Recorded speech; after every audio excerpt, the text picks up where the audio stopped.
ख्रिस्तामधील सर्वांना सलाम. आमच्या तारणाऱ्या जिवंत आणि गौरवी प्रभू येशू ख्रिस्ताच्या नावात विश्ववाणी परिवाराकडून आम्ही मार्गाकरिता प्रकाश कार्यक्रमात आपले सहर्ष स्वागत करीत आहोत. पर्वताकडे जेथून मिळते सहाय्य मला, दृष्टी लावीन मी, दृष्टी लावीन मी, दृष्टी लावीन मी, दृष्टी लावीन मी.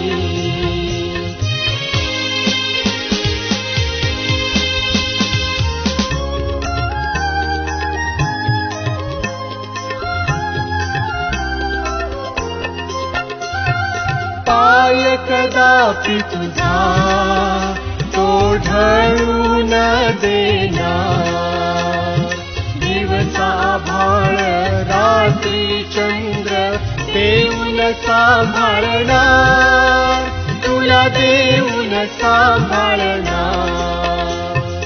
पर्वताकडे जेथून मिळते सहाय्य मला, दृष्टी लावीन मी, दृष्टी लावीन मी.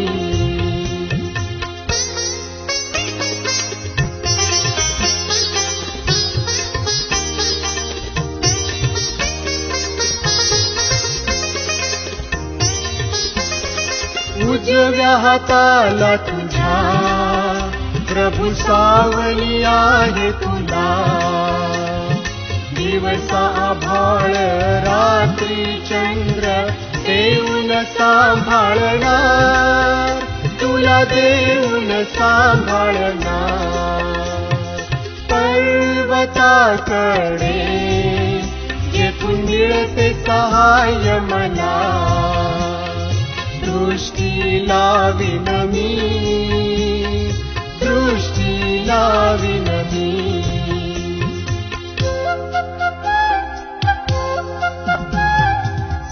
ग सा प ग सा नी, सा रे सा प ध प म नी, नी ग रे म ग सा नी, ग सा रे ग म ध प.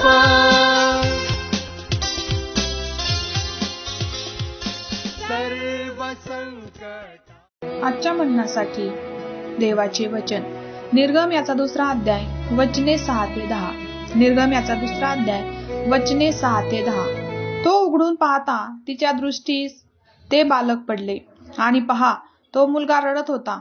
तिला त्याचा कळवळा आला व ती म्हणाली, हे कोणा तरी इब्र्यांचे बालक आहे. तेव्हा त्या बालकाची बहीण फारोच्या मुलीस म्हणाली, आपणांकरिता मुलास दूध पाजावयासाठी इब्री स्त्रियांतून एखादी दाई बोलावू काय. फारोच्या मुलीने तिला म्हटले, जा बोलव. तेव्हा ती मुलगी जाऊन त्या बालकाच्या आईला घेऊन आली. फारोच्या मुलीने तिला म्हटले, या मुलाला घेऊन जा आणि माझ्याकरिता याला दूध पाज, म्हणजे मी तुला वेतन देईन. मग ती स्त्री त्याला घेऊन गेली व दूध पाजू लागली. ते मूल मोठे झाले तेव्हा ती त्याला घेऊन फारोच्या मुलीकडे गेली आणि तो तिचा पुत्र झाला. तिने त्याचे नाव मोशे ठेवले, कारण ती म्हणाली, मी त्याला पाण्यातून बाहेर काढले. देवा वाचलेले वचन आपणा सर्वांसाठी आशीर्वादित करो. परमेश्वराचे वचन निर्गमाचं पुस्तक त्याचा 2 अध्याय त्याच्या 6 वचनापासून तर 10 पर्यंतची वचने आपण पाहूया. प्रियांनो, आम्हाला एक गोष्ट ह्या ठिकाणी दिसून येते आणि ती ही की मोशेच्या जन्माबद्दल. मोशेचा जन्म प्रियांनो आम्ही बघतो की ह्यासाठी झाला की इस्रायल लोकांना त्या बंदिवासातून काढण्यासाठी. आज प्रियांनो, अद्भुतरित्या परमेश्वराने त्याचं वचन इस्रायला सोबत पूर्ण केलं आणि त्यांना बंदिवासातून बाहेर काढण्यासाठी मोशेची निवड केली. आणि आम्ही बघतो की जेव्हा मोशे जन्मला गेला, भरपूर गोष्टी त्याच्या विरोधामध्ये होत्या आणि त्यावेळेस लहान लेकरांना मारण्याची परवानगी देखील फारोने दिली होती. तरी देखील परमेश्वराची योजना बघा की परमेश्वर जेव्हा त्या एखाद्या मनुष्याला निवडतो तर त्याच्या मार्गात येणाऱ्या सर्व अडखळण्यावर मात करण्यासाठी परमेश्वर तो त्यांना मदत करत असतो. आम्ही बघतो की कितीतरी अडखळणे होते आणि त्याच्यावर मात परमेश्वराच्या द्वारे दिल्या गेली आणि मोशे हा राजदरबारामध्ये राजघराण्यामध्ये वाढून परमेश्वराने तिथून बाहेर काढून त्याला तयार केलेला आहे. आणि आज आम्ही बघतो की परमेश्वराने मोशेच्या द्वारे इस्रायलाची सुटका त्या ठिकाणून केलेली आहे. आज प्रियाने मला तुम्हाला सांगू द्या की तुम्ही आणि मी देखील तसेच आहो. देवाने तुम्हाला आणि मला देखील अन्य जाती लोकांना तारण मिळावं, त्या लोकांना ज्यांना येशू ख्रिस्त माहित नाही त्यांना तारण मिळावं म्हणून तुमची आणि माझी निवड केलेली आहे.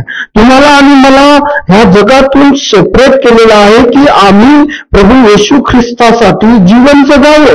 प्रभू येशू ख्रिस्तासाठी जीवन जगून आम्ही अनेक लोकांच्या आत्म्याच्या उन्नतीसाठी, अनेक लोकांच्या आत्म्याच्या तारणासाठी आम्ही त्या ठिकाणी उपयोगात यावं. आज मला तुम्हाला सांगू द्या, परमेश्वराचं वचन आम्हाला सांगतंय की ह्या समस्यातून परमेश्वर इस्रायलला जसं काढलेलं आहे तसं देखील अन्य जाती लोकांना ज्यांना ख्रिस्त माहित नाही त्यांना देखील काढण्यासाठी तुमची आणि माझी जेव्हा निवड केली तर प्रियांनो आम्हाला त्यानुसार आपलं जीवन जगणं गरजेचं आहे. जेव्हा परमेश्वराने ठरवून त्या गोष्टी पूर्ण केल्या, आज परमेश्वर देखील आमच्या जीवनामध्ये त्यातून तो गोष्टी पूर्ण करणार आहे. तुम्हाला आणि मला जेव्हा त्यांनी निवडलेलं आहे, तुम्हाला आणि मला त्यांनी ठरवलेलं आहे. देवाचं वचन सांगतं की तुम्ही मला निवडलं नाही, तुम्ही मला निवडलं नाही तर मी तुम्हाला निवडलेलं आहे, ठरवलेलं आहे. आज प्रियांनो अनेक लोक जे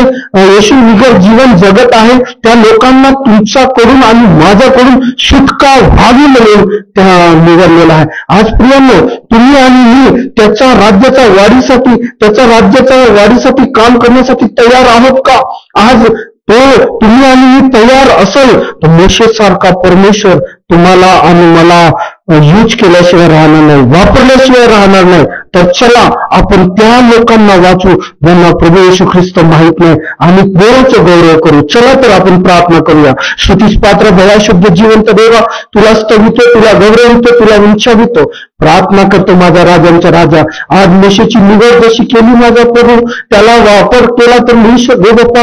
आज आमचे जीवन देखील मी तुला समर्पित करत आहे. आम्हाला देखील तुझ्या राज्याच्या वाढीसाठी वापर परमेश्वर प्रभू आणि मोठं कार्य आमच्या जीवनाद्वारे करून दे. आणि आज परमेश्वर राजा प्रभू येशू ख्रिस्ताची वार्ता आम्ही अनेकांना सांगून प्रभू जे लोक आज परमेश्वर बाप्पा समस्यामध्ये, जे लोक आज बंधनामध्ये, आज जे लोक परमेश्वर राजा आज परमेश्वर प्रभू अंधकारामध्ये, आम्ही त्यांना प्रकाशात आणून तुझं गौरव करा आणि त्या सर्वकालिक जीवनाचे भागीदार बनवण्यासाठी तू आम्हाला तुझी कृपा पुरव, सहाय्य कर प्रभू, मदत कर. सर्व मान गौरव तुला देतो परमेश्वर बाप्पा. प्रार्थना आमच्या धन्यतारणारा परमेश्वर ख्रिस्त याचा प्रियगुण नावात केली म्हणून तू ऐक बाप्पा. आमेन.